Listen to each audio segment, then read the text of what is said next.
Calaroga Shark Media.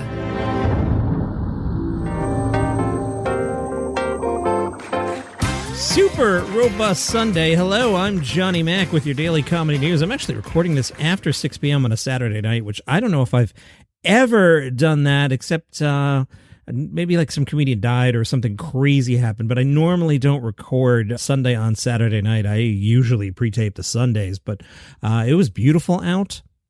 Sat in the yard all day. I'll be out in the yard again today. It's supposed to be 85 degrees. I'll be watching football on the back deck. But that's not why you're here.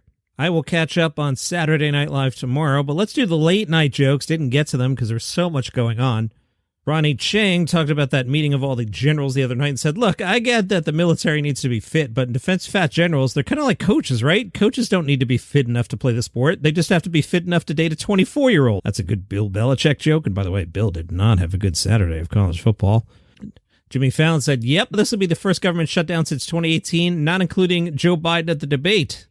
Are you paying attention, President Trump? That's a Joe Biden joke. Did you write that one down? Jimmy Fallon makes fun of both sides. Don't cancel him. Jimmy Kimmel said Trump is threatening to make irreversible cuts if there's a shutdown, which, you know what? I was recently the victim of a government shutdown. They are reversible, I'll tell you that. That's a good joke. Fallon said, no one has any idea how long it'll last. People are calling it the Grey's Anatomy of government shutdowns. That's all right. Ronnie Chang said it's day 2 of the shutdown and only the most essential services are still operating. Social Security, Medicare, and that department that makes up causes for autism. Bill Maher said James Comey, our former FBI director, was indicted by the Trump administration. I didn't even know he had a talk show. That's a good joke. Colbert tapped in. If Trump can indict a former FBI director, anyone who has ever stood up to Trump has to worry about being thrown in jail, and I will fight that with every fiber of my being, or my name is not Jimmy Fallon, Fallon. And here's one from Greg Gutfeld. I'm sure he told it better. I'm sure it was in context, but explain to me how this is funny. Greg Gutfeld said, to raise some extra cash, the Secret Service is using Joe Biden's car as an Uber. Okay, Greg. Louis C.K. was on Bill Maher's show. I know I told you I would tell you about that on Monday, but I decided not to pre-tape Sunday show. So, hi, you get to hear about it today.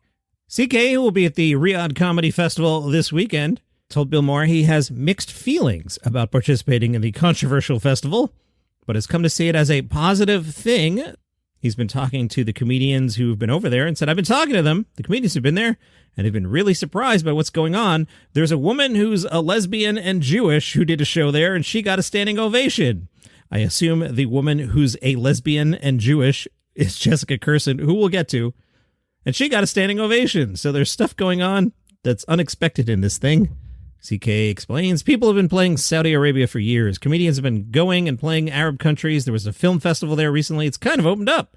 But I've always said no to Arab countries. I do shows everywhere. And when this came up, they said there's only 2 restrictions, their religion and their government. And I don't have jokes about those 2 things. Time out. Didn't we all just make a BFD in this country about joking about the government? Wasn't everybody like 2 weeks ago, like, comedians should be able to say whatever they want to say and be able to make fun of the government? Wasn't that like a thing? I remember that being in the news. Didn't some guy with a show get taken off the air? Something? Anyway, CK said there's only 2 restrictions, their religion and their government. You know what? I gotta, all right. So hypothetically, say someone passed a law saying you couldn't make fun of the leader of a country. Hypothetically, say someone passed a law saying you can't make fun of the Republican Party and you can't make fun of Christianity. CK's cool with that, right? Just checking. There's only 2 restrictions, their religion and their government, and I don't have jokes about those 2 things. It used to be when I got offers from places like that, there'd be a long list, and I'd say, no, I don't need that. But when I heard it's opening, I thought, that's awfully interesting. This just feels like a good opportunity, and I just feel like comedy is a great way to get in and start talking.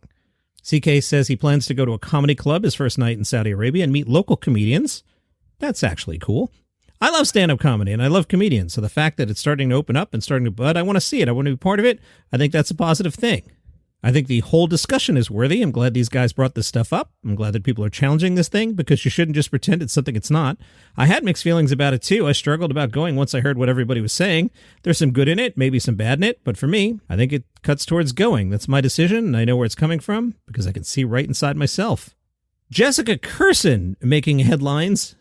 She put out a statement expressing sincere regret Kirson shared a statement with The Hollywood Reporter, as one does, and said she was surprised to be asked to perform at the Riyadh Comedy Festival. She even went so far as to request a guarantee that she could be openly out as a lesbian on stage and perform gay material, as is common in her act.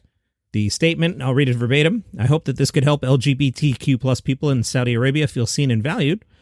I am grateful that I was able to do precisely that. To my knowledge, I am the first openly gay comic to talk about it on stage in Saudi Arabia. I received messages from attendees sharing how much it meant to them to participate in a gay-affirming event. At the same time, I deeply regret participating under the auspices of the Saudi government. Kirson said she is deeply sorry to all the fans and followers hurt or disappointed by her decision to perform in Riyadh.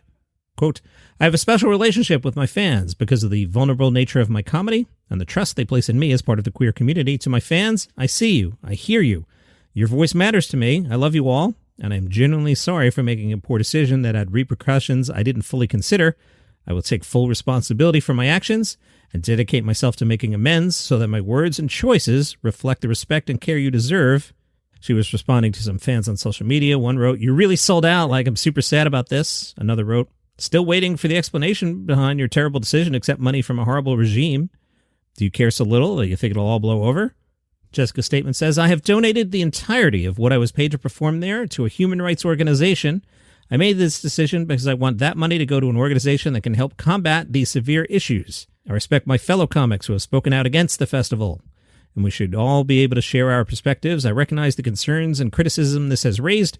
I hope that this moment sparks dialogue about how we can use our platforms for good to support people without a voice and to find ways to be less divided. In the past, I've faced criticism for choices I've made, both on and off stage, and I rarely responded. This time, I felt like I needed to speak up. I could not remain silent. Ari Spears is at the Riyadh Comedy Festival today. Spears brings heavyweight charisma and rapid-fire impressions to the Riyadh Comedy Festival, trading on the sharp timing that made him a breakout on Mad TV. Theo Vaughn in the news. He said on this past weekend that his performance at his comedy show was choppy and messier than previous ones, and that he'd been feeling mildly manic in the lead up to the special. He said, it wasn't perfect, man. I'll agree to that. I eat failure for breakfast, brother. And that's okay, man. It's part of the job. The first 10 years of doing comedy's failure. So much of my life, the best things that have ever happened in my life have been on the other side of failure. He also wanted to make it clear to his followers, I would never take my own life. I had shared earlier in the week a story where he had said something that scared people on stage. Theo said, I'm grateful to God for his grace in my life. I love my siblings. I have so many friends and people that love me and people that I want to see their children grow up. I'm hopeful that I get to have a wife and meet my own children one day. Like, there's a ton of things in my life that keep me alive and hopeful, right? I want to be able to have an impact in the world. Theo was on College Game Day on Saturday. Alabama was hosting Vanderbilt. Theo picked Vanderbilt. That game was tied at halftime last I checked. It's probably now final by the time you're hearing this. Theo said, they're my ride home. I'm not joking. Host Reese Davis fielded questions from reporters on October 3rd asking why he picked Theo Vaughn to be on the show. Davis said, he's hilarious. He's been on the show before. I mean, I understand that schools like to have their legends, and we do that a lot. We've had Joe Namath here, if memory serves. We've invited Ozzie Newsome here. When you have someone who sort of transcends the game and expands your reach. And he's also awesome like Theo Vaughn. I mean, Theo Vaughn's like an easy yes. Or is he an easy yes? Because, listen to this clip. People are wondering if Jess Sims shot down a Theo Vaughn advance live on national television, okay? I'm going to play a clip here of Theo on the broadcast. Pay close attention to the end. You are such a Vandy fan that you actually bought former head coach Derek Mason's house. You live in his house. I live in former coach Derek Mason's old house. That's true. Did he leave anything in there? Give him a break. I think he went 0-16. Cut him some slack. I'm not joking. Bless him. Bless you, Derek. Yeah, he did. He left some trophies in there. I got to get back to him. And a plunger, too, actually. Well, we'll talk about that later. Well, the guys are ready for your second round of picks, so go ahead, right up there. Oh, I'm already gone? You're already going. See you later. Will I ever see you again? No, I hope not. What does I hope not mean? That's brutal. Let's see. Nate Bargatze's story. He's at Louisville doing his show at the KFC Yum Center. Can we stop naming these buildings ridiculous things? During the week leading up to the show, some enormous googly eyes were spotted on several statues and objects all over the Derby City. Did you know that Louisville is the Derby City? I did not. That's right. Nate Bargatze's big dumb eyes were seen on the statue of David, the 21C Museum limo, the troll statue outside the Troll Pub under the Bridge Bar, on a Muhammad Ali mural, the Rosie the Riveter statue across the Ohio River in Clarksville, the Lincoln Memorial sculpture on the waterfront, and at least one of the many painted horse statues. At last check, tickets were still available. All right, I got a bunch of stuff that I bumped from yesterday that we just got to clear out here. Cameron Esposito in Chicago this weekend. She was asked by Axios to describe her best day ever in Chicago. Oh, can I go? All right, well, my best day ever would be, let's see. I like a Friday day game at Wrigley Field, so I would do that, and then I would hang out in Wrigleyville for a little bit. Then I would head over to the aquarium and then forget that the aquarium closes, and I would be disappointed. But I have some sort of fantasy where I can both do the day game and the aquarium. No? Okay. Cameron Esposito for breakfast. She says, located right below the California Blue Line stop, Cozy Corner is the classic diner you need to start your, she says, coffee, eggs over easy, and toast on the side of sliced tomatoes. That sounds good. Then she wants to head over to the Lincoln Park Conservatory. She says, it's legit cool. People don't talk about it enough. For lunch, farm-to-table American restaurant Lula Cafe. Dinner, El Cid on Kedzie. She says she used to eat at the end of the block and has eaten everything on the menu. At night, she says it's the WNBA playoffs, so you got to hit the newly opened women's sports bar Babes in Logan Square. That's where you go to watch women's sports. Okay. I didn't get to tell you Ryan Hamilton was taping a Netflix special last night. Now, if you're a longtime listener, you, of course, know Ryan Hamilton is from Idaho and not whatever Johnny Mac misspoke 3-4 years ago and said Ohio or Canada or Iowa, whatever the heck I said. And I heard from a lot of you. He's from Idaho. I got it. I wrote it down. It's etched in my memory. He's really fantastic. He filmed his Netflix special last night in Seattle. Kumail Nanjiani has unveiled the title and premiere date for his special on Hulu. It is titled Kumail Nanjiani Supports Fascism because he didn't cancel Hulu and Disney Plus to support Jimmy Kimmel. No, that's actually not what it's called. But as he supports fascism and hilarious, it is called Kumail Nanjiani Night Thoughts.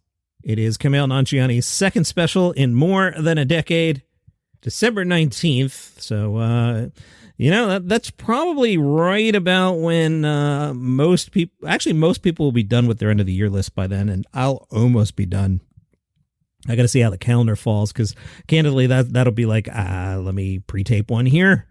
We're 3. How do the calendars fall this year? Let's look. When's Christmas? I know it's December 25th, you Weisenheimer. All right, so we have a Wednesday Christmas Eve, and then we have a Thursday Christmas, which means we have a Wednesday New Year's Eve and a Thursday January 1st.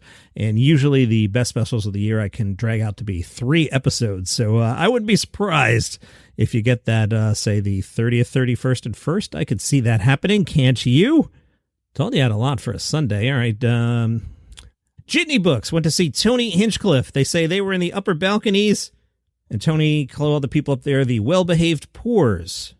Jitney Book says the opener was David Lucas, who I usually like on Killed Tony, but he fell flat with mostly sexually graphic material and failed to land with Tony's more conservative fan base, including this embarrassed dad. Does Tony Hinchcliffe have a conservative fan base? I never thought of him that way. I know he did the thing in the garden and told the joke. I remember, but I don't know. I don't know if I think of him as conservative comedian. Anyway, Jitney Books tells us Timmy No Breaks was a pleasant surprise to the lineup of 3 total comics for the night. He does a character that seems one part Andrew Dice Clay and one part Andrew Dice Clay imitating Andrew Dice Clay. Timmy did some amazingly entertaining crowd work. All right, Tony Hinchcliffe comes out. Early in his act, he says, it's crazy times, people are going to talk all about it. He joked about buying a gun after moving to Texas and said, it's like having a second... D-word? I don't know how to clean it up. The first thing I did when I got home was I put it in my mouth. I see. He shredded Amy Schumer, saying it was cool to see Brendan Fraser win an Oscar. He then puts the microphone on top of his bar stool, scrapes it across the stage.